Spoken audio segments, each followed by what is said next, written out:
Entonces continuamos nuestro estudio de la carta del apóstol Pablo a los Efesios. Hemos dicho que muchos cristianos somos como nuestro Perú. Somos mendigos sentados en un banco de oro. Tenemos tantas riquezas en Cristo que no las estamos aprovechando, de verdad. Para eso nos escribió Pablo esta carta a los Efesios, para recordarnos que los cristianos tenemos muchas riquezas en Cristo. Por eso no se entiende por qué tenemos tantos cristianos empobrecidos en su vida espiritual. No lo entendemos. Pero ahí, pastor, si me puedes ajustar ahí, suena un eco y golpea. Tenemos tantas riquezas en Cristo que no las estamos aprovechando. Para eso escribió Pablo esta carta, para recordarnos que tenemos muchas riquezas en Cristo. Por eso no se entiende por qué tantos cristianos están empobrecidos en su vida espiritual teniendo esta carta. Dos de las palabras que más vamos a encontrar en esta carta a los Efesios son las palabras bendecidos y riquezas espirituales en Cristo. Noten bien, al parecer mucho del paganismo de la época, estoy repitiendo mucho lo que hemos hablado en estos domingos porque quiero que se le quede bien grabado. Al parecer mucho del paganismo de la época estaba influenciando en los cristianos de origen gentil. Ya la iglesia había crecido mucho, no solo entre los judíos, sino también entre los gentiles. Y el apóstol Pablo se había encargado de llevar el evangelio al mundo gentil. Pero la influencia del paganismo era fuerte aún. Así que muchos de ellos no se sentían seguros en su salvación, no se sentían parte del cuerpo de Cristo, la iglesia. En pocas palabras, se habían debilitado espiritualmente. El apóstol Pablo entendió que debía fortalecerlos en su vida espiritual. Así que lo primero que va a hacer el apóstol es reforzar su seguridad de salvación. Que no tengamos ninguna duda de que estamos unidos a Cristo por toda la eternidad. El apóstol Pablo les va a hablar de los regalos espirituales que nosotros ya hemos recibido gracias a Cristo Jesús. ¿Qué le dijo Pablo? Versículo 3. Bendito sea el Dios y Padre de nuestro Señor Jesucristo, que nos bendijo con toda bendición espiritual en los lugares celestiales en Cristo. ¿Nota, mi hermano? Si hay algo que desea el apóstol Pablo que entendamos los cristianos, es que Dios nos ha dado una serie de bendiciones espirituales gracias a Cristo. Y que por ello nuestra salvación está asegurada gracias a esas bendiciones. Una primera bendición o un espiritual o un primer regalo espiritual fue nuestra elección. Pablo dice, versículo 4, según nos escogió en él antes de la fundación del mundo para que fuésemos santos y sin mancha delante de él. Si hay algo que debe hacer rebosar nuestro corazón de gratitud, es el hecho de que Dios nos eligió para salvación antes de que creara todo. Pero no solo fuimos elegidos para ser salvos en el día futuro, sino también para vivir vidas transformadas en el presente. El objetivo es que el carácter de Cristo sea formado en nuestro carácter. Ese es el objetivo que Dios tiene para cada creyente, para cada hijo de Dios. Cada creyente debe parecerse más a Jesús, ¿no? Sea un hijo de Dios o una hija de Dios. Cada día debemos parecernos más a Jesús. Esa es nuestra meta. La segunda bendición fue nuestra predestinación. Esa fue la segunda bendición, el segundo regalo. No somos un accidente, mi hermano.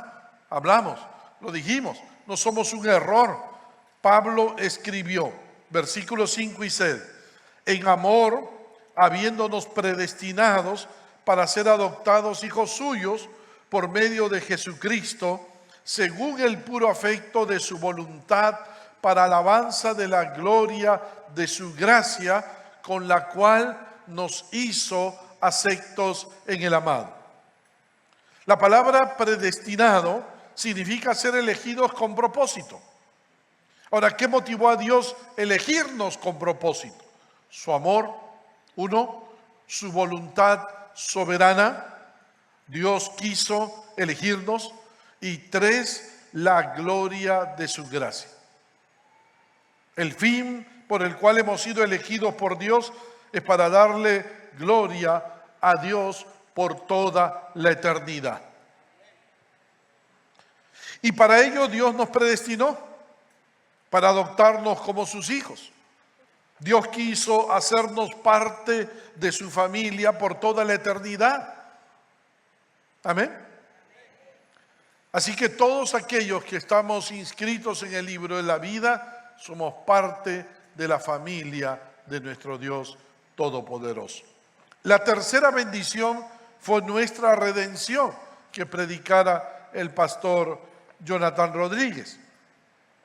La redención, Pablo agrega, versículos 7 y 8, con el cual nos hizo aceptos en el amado, en quien tenemos redención por su sangre, el perdón de pecados, según las riquezas de su gracia, que hizo sobreabundar para con nosotros en toda sabiduría e inteligencia. Ahora, note, mi hermano, el Señor Jesús le recordó a los judíos en Juan 8:34, todo aquel que hace pecado, esclavo es del pecado. Pero también el Señor Jesús les dijo a los judíos de su época en Juan 8:44, vosotros sois de vuestro padre el diablo, y los deseos de vuestro padre queréis hacer. Los hombres y mujeres de todas las épocas, por causa del pecado, son esclavos del pecado y de Satanás. Si Dios no es tu padre, entonces tu padre es Satanás. Así de sencillo. No hay un término medio, no hay una tercera opción. Por eso el mundo es un tremendo mercado de esclavos. Esto lo entendieron muy bien aquellos judíos que escuchaban a Jesús, porque en esa época había en el Imperio Romano alrededor de 6 millones de esclavos. Entonces ellos sabían lo que era un mercado de esclavos. Quizás para nosotros hoy no nos damos cuenta, pero en esa época se vendían los esclavos como si fueran caballos, perros. Pero lo que Pablo quería que entendiesen es que la humanidad entera estaba esclavizada, espiritualmente hablando, al pecado y a Satanás. Y la única forma de liberar a un esclavo en tiempos del apóstol Pablo era comprándolo, pagando por él un alto precio. Pues eso es lo que hizo nuestro Señor Jesucristo con nosotros. Nos redimió. Esa palabra redimir significa nos puso en libertad por medio del pago de un rescate. Jesús pagó por ti y por mí para que seamos libres de la esclavitud de Satanás. ¿Amén o no? Claro, pagó un precio muy alto. ¿Qué es lo que pagó Jesús? Su sangre. Hoy hemos recordado en la mesa del Señor, al participar nosotros de la copa, estamos recordando que Jesús entregó su sangre por cada uno de nosotros. Solo así podía el enemigo soltarnos, liberarnos. Por un pago, alguien tenía que pagar por nosotros. Y Jesús pagó con su vida. Porque la paga del pecado es muerte. Alguien tenía que pagar por el pecado y solamente había la muerte. El apóstol Pedro explica mejor esto: sabiendo que fuisteis rescatados de vuestra vana manera de vivir, la cual recibisteis de vuestros padres, no con cosas corruptibles como oro y plata, sino con la sangre preciosa de Cristo. Amén. Dios no pagó por ti y por mí oro o plata. Pagó, nos liberó, nos compró con la sangre preciosa de Cristo. Amén. Y la redención produjo el perdón de todos nuestros pecados, pasados, presentes y futuros. Mi hermano, si hay algo que debes estar seguro, es que si tú eres un verdadero hijo de Dios, hija de Dios, todos tus pecados han sido perdonados. Aún los pecados que vas a cometer mañana. Créelo, créelo. Amén. Cristo hizo este pago tan doloroso para que tú y yo podamos volver a nuestro verdadero dueño, a nuestro verdadero amo, nuestro Dios Todopoderoso. ¿Qué motivó a Cristo a efectuar tan doloroso pago por nosotros? El apóstol Pablo dice, versículos 7 y 8, según las riquezas de su gracia que hizo sobreabundar para con nosotros en toda sabiduría e inteligencia. ¿Sabes qué motivó a Cristo a efectuar tan doloroso pago por nosotros? Las riquezas de su gracia. Cristo es tan rico en gracia. Cristo es tan rico en amor. De verdad. El amor de Dios es tan grande, ¿no? Lleno de sabiduría e inteligencia. Entonces Dios quiso darnos el perdón total para que podamos ser salvos. Por amor. Lo hizo por amor, por gracia. No lo merecíamos, tú y yo no lo merecíamos, pero Dios nos amó y murió por ti y por mí. ¿Amén o no? Eso es gracia. Tú no lo mereces, yo no lo merezco, pero Dios lo hizo por nosotros. Cuarto regalo, nuestra esperanza. Hoy nos vamos de lleno al cuarto regalo, nuestra esperanza. Vivimos en un mundo, mi hermano, escúchame, que ha perdido toda esperanza, de verdad. Todo esto debido a la conducta irracional del ser humano. Desde que se alejó del Creador, los hombres solo viven para nacer, reproducirse y morir, ¿no? Para los hombres no hay nada, el hombre muere y deja de existir, dicen ellos. Eso es lo que creen los hombres. Las viejas preguntas existenciales: ¿de dónde vengo? ¿Qué hago acá? ¿Hacia dónde voy? Siguen latentes en la mente de las personas y no tienen respuesta en el horizonte. Todo porque el hombre ha cambiado lo racional por lo irracional, lo bueno por lo malo, la lealtad por el placer, lo justo por lo injusto, lo puro por la luz por las tinieblas. El hombre ha escogido las tinieblas, no la luz. Al igual que nuestros primeros padres, Adán y Eva, que decidieron cambiar la lealtad a Dios por la delicia del fruto del árbol de la ciencia del bien y del mal. Y lo más triste es que todo ha ido de mal en peor desde que nuestros primeros padres tomaran esa decisión. No se puede vivir sin esperanza. Mi hermano, mi amigo, no se puede vivir sin esperanza. Así lo han demostrado expertos que han observado que cuando alguien está en una situación de angustia, lo que le permite sobrevivir es que tenga esperanza. Los que han sobrevivido a circunstancias muy difíciles son aquellas personas que tenían algo de esperanza. Víctor Frank, tú recordarás a este doctor, Víctor Frank, en su libro El hombre en busca del sentido, explica que los que sobrevivieron a los campos de concentración nazi fueron aquellos que tenían una esperanza. Él mismo, Víctor Frank, pudo sobrevivir. ¿Por qué? Porque él tenía la esperanza de que algún día él iba a tocar piano con su nieta. Y eso a él, esa meta, ese propósito, lo llevó a sobrevivir a los campos de concentración nazi. ¿Quiénes murieron? Aquellos que no tenían esperanza. Aquellos que no tenían una meta que alcanzar. Ese pequeño ingrediente de orientación hacia el futuro, esa imaginación de lo que pudiera ser su vida en el mañana, ese pequeño granito de esperanza es lo que les permitió sobrevivir.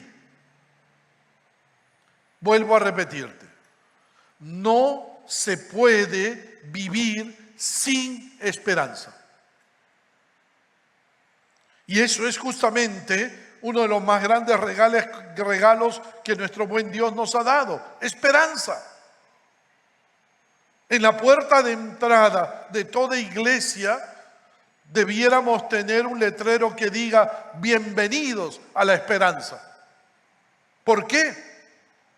El apóstol Pablo nos dice, versículos 9 y 10 de la carta del capítulo 1 de los Efesios: dándonos a conocer el misterio de su voluntad, según su beneplácito, el cual se había propuesto en sí mismo de reunir todas las cosas en Cristo, en la dispensación del cumplimiento de los tiempos, así las que están en los cielos como las que están en la tierra. En este pasaje, en estos dos versículos, encontramos 4 elementos importantes sobre la esperanza que tenemos aquellos que somos hijos de Dios. ¿Amén? ¿Me está siguiendo? ¿Dónde están acá? ¿Allá? ¿Allá arriba, jóvenes?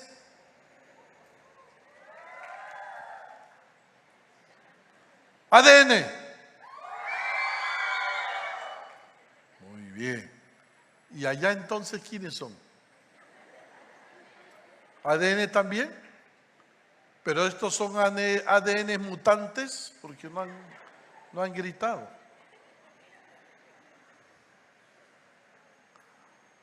Noten, mis hermanos, lo primero que encontramos: uno, el regalo, su revelación.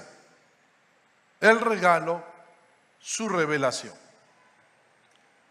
No hay más grande regalo que la revelación que ha hecho Dios a sus hijos. El apóstol dice, versículo 9, dándonos a conocer el misterio de su voluntad. Mira lo que ha hecho Dios. Nos ha dado a conocer el misterio de su voluntad. Es interesante, el apóstol Pablo dice en el verso 8 que Dios nos ha dado sabiduría e inteligencia. ¿Con el fin? ¿Con qué propósito? Con el propósito de capacitarnos para entender correctamente el misterio de su voluntad que Dios nos ha dado a conocer. La palabra dándonos indica algo que yo no podía tener por esfuerzo propio, pero que ahora lo tengo gracias a que alguien me lo ha dado. Yo no lo podía obtener, pero alguien me lo dio. Dios me ha dado algo. Amén. La palabra conocer, norizo, habla de manifestar, dar a conocer, revelar. Lo que está diciendo Pablo es que a los regalos espirituales que tenemos gracias a nuestra unión con Cristo, elección, predestinación, redención, debemos agregar un regalo más: que Dios nos hace conocer el misterio de su voluntad.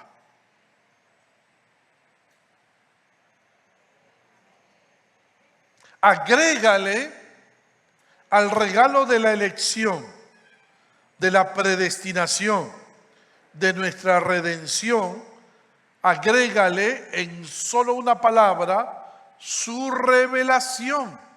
Dios nos ha dado a conocer su misterio, el misterio de su voluntad. En las Escrituras, un misterio, mi hermano, no es tanto una idea esotérica, secreta o difícil de entender, como algunas personas dicen, no, este conocimiento lo tengo yo nomás. No, no, no. En la Biblia no hay nada de eso. No. Como una verdad que sería desconocida por los hombres si no fuera porque Dios la ha revelado. El misterio del que habla Pablo se refiere a que Dios tenía oculta una verdad y ahora la ha dado a conocer gracias a Cristo. Dios tenía oculta una verdad y ahora la ha dado a conocer, la ha revelado, la ha manifestado gracias a Cristo. Nos la ha revelado, es un mensaje abierto ahora, es un mensaje comprensible. Lo que está diciendo el apóstol es que Dios desde la eternidad tiene un propósito para toda su creación. Dios tiene un plan para la historia. Dios tiene una meta final, una voluntad final para la historia humana. Eso quiere decir que la vida no es un sinsentido gobernado solamente por el azar, sino que existe un propósito divino final para toda la historia de la humanidad.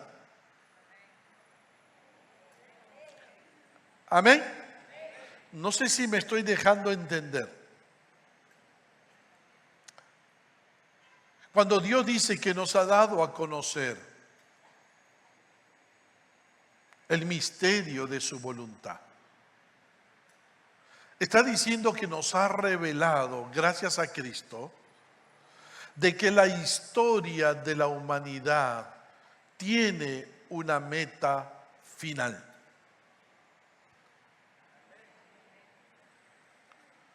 No, la historia, mi hermano, no es algo, la historia humana, la historia del hombre, no es algo que está gobernado por el azar, por el destino, por la casualidad.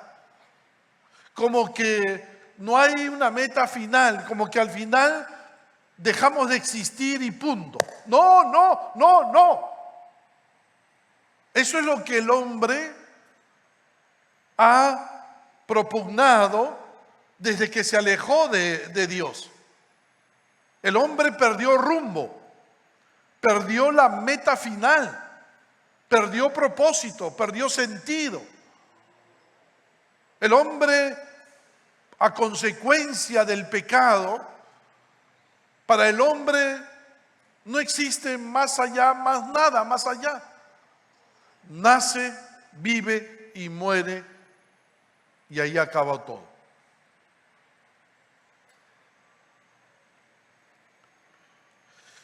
Para el cristiano no es así.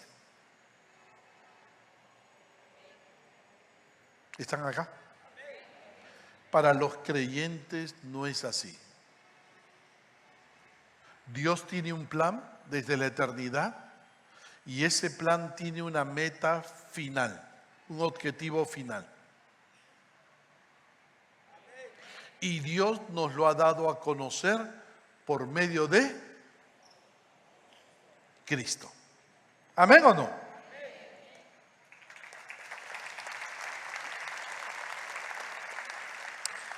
Qué privilegio que tenemos los hijos de Dios. Nosotros sí lo sabemos. Nosotros sabemos de dónde venimos, qué hacemos acá y a dónde vamos. Mientras que en el mundo la gente sigue haciéndose esas preguntas. Nosotros tenemos la respuesta a esas preguntas. Nosotros sí tenemos esperanza. ¿Amén o no?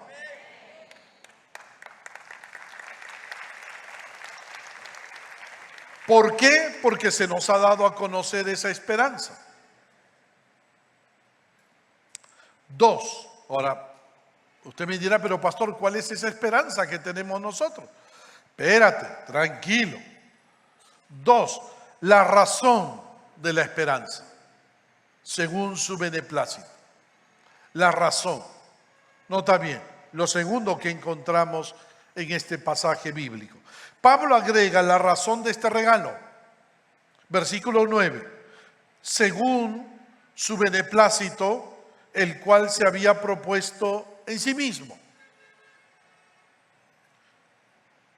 Dios nos ha revelado todo según su beneplácito, el cual se había propuesto en sí mismo. Si nos preguntáramos, mis amados hermanos, ¿por qué Dios no solamente nos elige, predestina y redime, sino que también nos revela sus propósitos para la historia de la humanidad?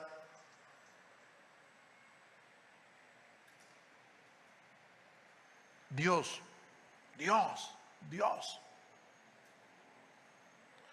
nos has elegido, nos has predestinado, nos has redimido y ahora nos revelas los propósitos que tienes para el final de la humanidad.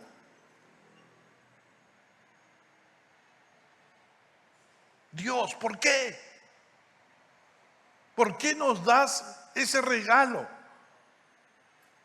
¿Por qué nos revelas la meta final de la historia? ¿Cuál es la razón por la que nos revelas, nos das ese regalo? Su voluntad soberana. Amén. Su voluntad soberana.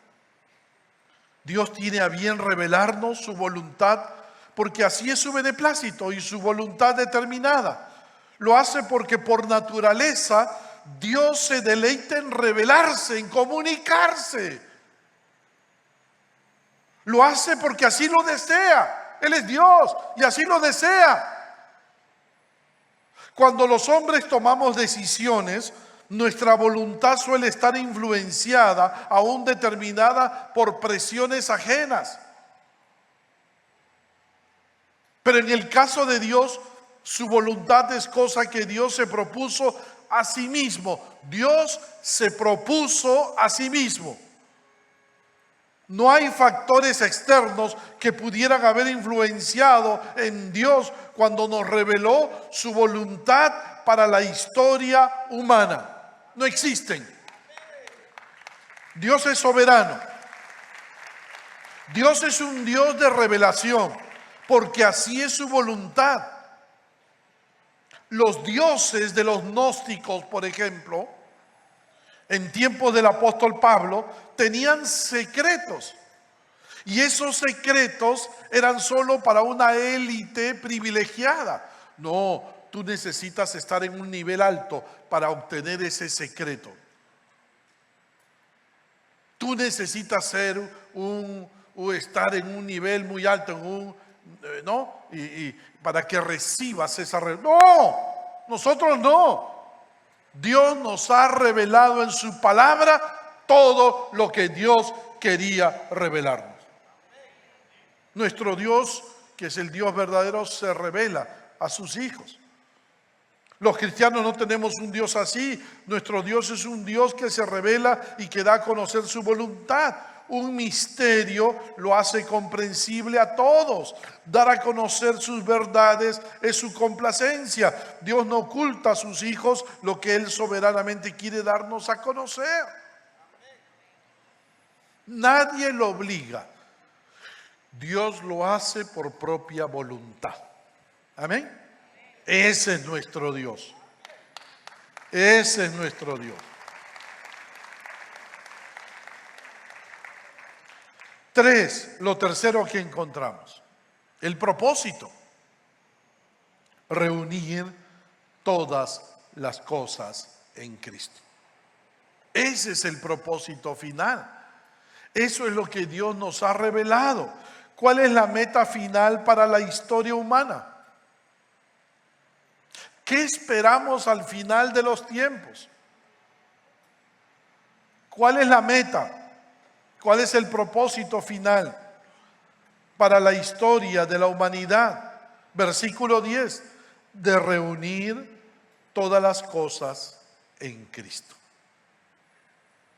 Amén. Eso esperamos. ¿Qué significa eso? Lo que el apóstol Pablo está diciendo es que Dios, antes de que creara todo, diseñó un plan perfecto. Un plan que giraría en torno a Cristo. En ese plan estaba incluido nuestra elección, nuestra predestinación, nuestra redención. Un plan que incluía el hacernos santos y sin mancha. Un plan que incluía el hacernos sus hijos adoptivos. Pero ese plan no quedaría en nuestra salvación y adopción, sino que iría mucho más allá y tendría el propósito de reunir todo en Cristo. ¿De qué está hablando el apóstol Pablo? Del reino milenial de Cristo, a futuro, al final de los tiempos. Y luego, posteriormente, habla de los cielos nuevos y la tierra nueva. Tenemos que recordar lo que pasó en los inicios, mi hermano. Aquí necesito que me prestes mucha atención. ¿Estamos acá? Amén. Jóvenes, allá arriba, abajo, la juventud. Muy bien. Mira, cuando Dios colocó al hombre en la tierra, le dio autoridad sobre sí mismo y sobre toda la creación de Dios. Dios le dijo a nuestros primeros padres, Génesis 1:28, y los bendijo Dios y le dijo: fructificad y multiplicaos, llenad la tierra y sojuzgadla, y señoread en los peces del mar, en las aves de los cielos y en todas las bestias que se mueven sobre la tierra. Amén. Dicho esto de otro modo, Dios le encomendó al hombre el planeta y sus habitantes. Cuando el hombre pecó contra Dios, ¿sabes a quién le entregó esa mayordomía a Adán? Porque él la perdió cuando pecó. Le entregó esa mayordomía, la mayordomía de este mundo, a Satanás. Y el mundo quedó bajo su dominio.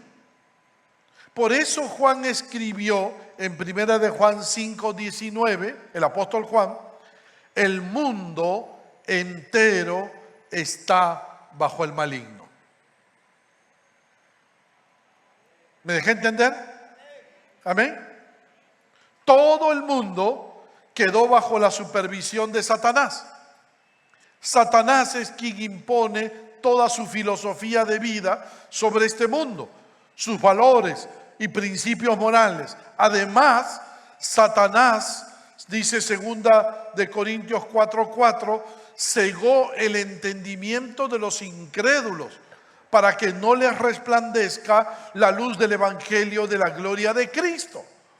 Él ha oscurecido la mente de los no creyentes para que los no creyentes no respondan a Dios. Cuando tú le hablas a un no creyente sobre Dios, él te va a decir, yo no quiero saber nada, no quiero saber nada. Y la razón de ello es porque Satanás ha cegado su entendimiento. Ahora, para eso vino Cristo, para liberarnos con su muerte en la cruz de la esclavitud en la que habíamos caído por el pecado. Eso es la redención, el tema de la semana pasada. En quien tenemos, dice el versículo 7, en quien tenemos redención por su sangre, el perdón de pecados según las riquezas de su gracia. Cristo, con su muerte, logró nuestra liberación de Satanás. De ahí que cuando el Señor llamó a Pablo para su obra, le dijo que su tarea consistía en predicar el Evangelio con esta finalidad. Hechos 26, 18, para que abra sus ojos, para que se conviertan de las tinieblas a la luz de la potestad de Satanás a Dios. Cuando alguien le entrega su vida a Cristo gracias a que escuchó el Evangelio, esa persona pasa del reino de Satanás y del pecado, pasa al reino de Dios y de Cristo. No te olvides de esta figura. No te olvides. Cristo recuperó a los hombres para Dios.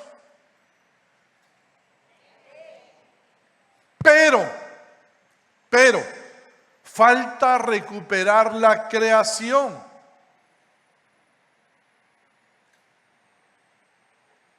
Falta recuperar la creación. Romanos 8:22. Porque también la creación misma será libertada de la esclavitud de corrupción a la libertad gloriosa de los hijos de Dios. El mundo entero sigue bajo dominio de Satanás. Cristo tiene que recuperar todo lo que Adán perdió cuando pecó. Cristo tiene que recuperar el paraíso perdido por Adán, con el único propósito de que vivamos allí con Cristo por toda la eternidad.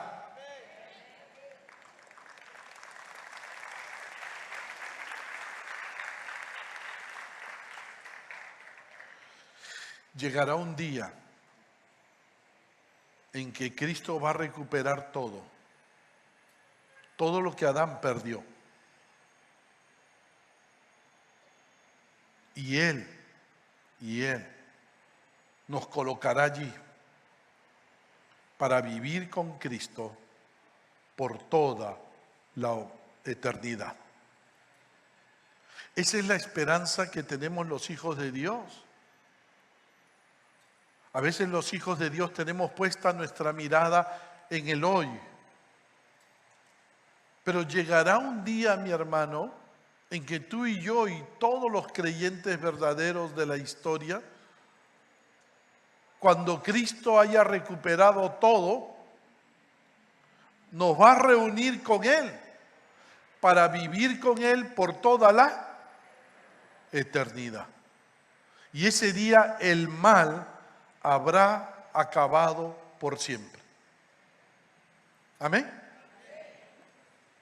Vivir con Cristo es nuestra meta final.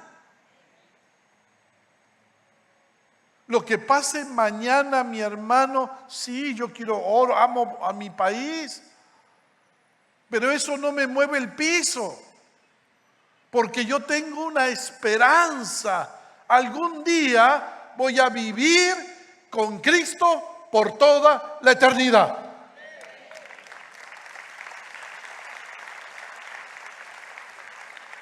Y a mí me interesa que todos los hombres puedan llegar a conocer a Cristo. Amén. Los de la U los de la Alianza, los de la K, los de la JP, los de la RBC, todos puedan arrepentirse de sus pecados y conocer a Cristo, para vivir con Cristo por toda la eternidad. Amén.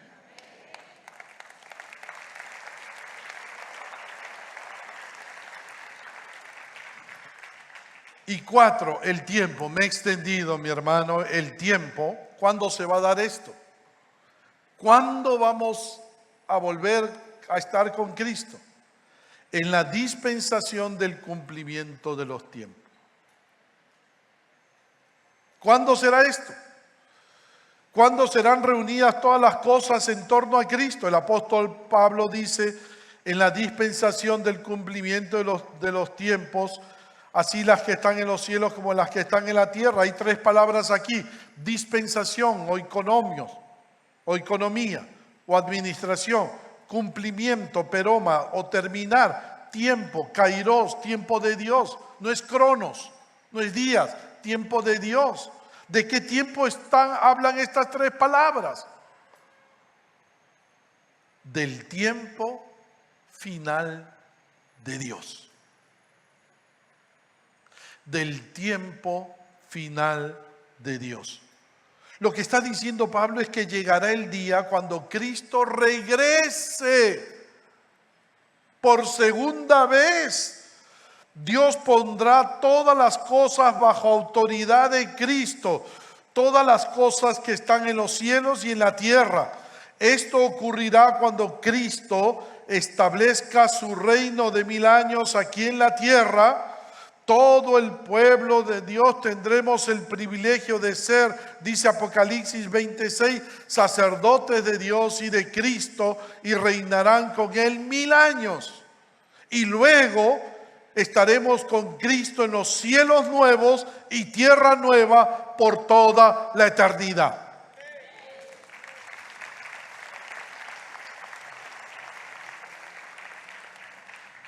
Mira, mi hermano, ¿cuándo ocurrirá esto? Pastor, en la dispensación del cumplimiento de los tiempos. En pocas palabras te lo digo, cuando Cristo regrese por segunda vez. Amén.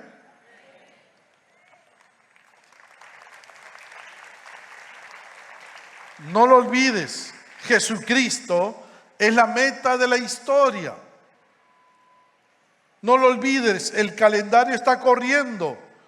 Cristo es nuestra esperanza. Amén. El hecho de que un día, mi hermano, voy a vivir con Cristo por toda la eternidad, me mantiene seguro, tranquilo. Que me dé lo que me quiera dar, cáncer, que esto, que el otro, que no comas esto, no. Yo me voy con Cristo. Eso es lo que yo estoy esperando. Lo que pase aquí, que mañana salga. A mí me importa que yo algún día voy a estar con Cristo por toda la eternidad. Amén. Nosotros tenemos esperanza. El mundo ha perdido esperanza. El mundo solamente vive para morir. Y ellos creen que van a desaparecer. No entienden del infierno. Nos toca a nosotros por eso predicar el Evangelio. Nuestra tarea como iglesia es predicar el Evangelio. Seguir hablando de Cristo. Amén. Cerremos nuestros ojos. Cerremos nuestros ojos. Yo te animo. Si hay alguien aquí que aún no tiene a Cristo en su corazón porque no tiene esperanza,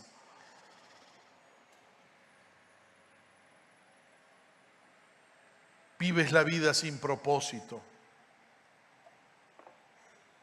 yo te animo, ven a Cristo. Ahora, entrégale tu vida a Cristo. Recibe la salvación que Cristo logró en la cruz. En la cruz Cristo murió por ti y por mí y pagó tu salvación con su sangre.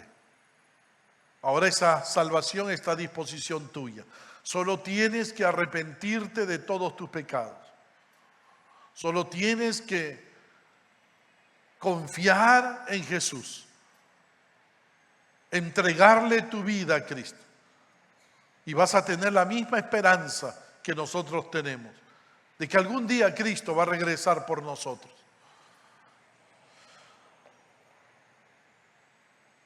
¿No te gustaría entregarle tu vida a Cristo? Si hay alguien en este lugar o quizás que nos ve por YouTube y Facebook, ¿no te gustaría entregarle tu vida a Cristo hoy? ¿No te gustaría comenzar una nueva vida con Cristo? Yo te animo. 1, reconoce tu necesidad de Dios. 2, arrepiéntete de todos tus pecados. 3, ven a Cristo. Vamos a cerrar nuestros ojos y aquellos que quieran entregarle su vida a Cristo, hagan conmigo esta oración. Dile a Cristo estas palabras. Señor Jesús, allí en tu corazón repite estas palabras. Tú también que nos ves por YouTube o Facebook. Si nunca le has entregado tu vida a Cristo, este es un buen momento. Dile a Jesús estas palabras. Señor Jesús, reconozco que te necesito. Me arrepiento de todos mis pecados. Te entrego mi vida, Jesús. Recibo tu salvación. Y a partir de hoy, usa mi vida para obedecerte, para servirte y para honrarte, Jesús. Gracias por salvarnos. Gracias por perdonarnos. Gracias, Jesús. Sigamos orando, por favor, sigamos orando. ¿Hiciste esta oración? Tú que nos ves por YouTube y Facebook, ¿hiciste esta oración? ¿Le entregaste tu vida a Jesús? Ahí te van a dar unas palabras de consejo. Escribe allí, yo le entregué mi vida a Cristo. Para participar y pertenecer a una de nuestras redes, inscríbete en los links que aparece en la descripción del video. Recuerda que también nos reunimos en nuestros grupos pequeños. Para mayor información, comunícate al WhatsApp que aparece en pantalla. Recuerda que puedes vernos a través de nuestras redes sociales. Que Dios te bendiga.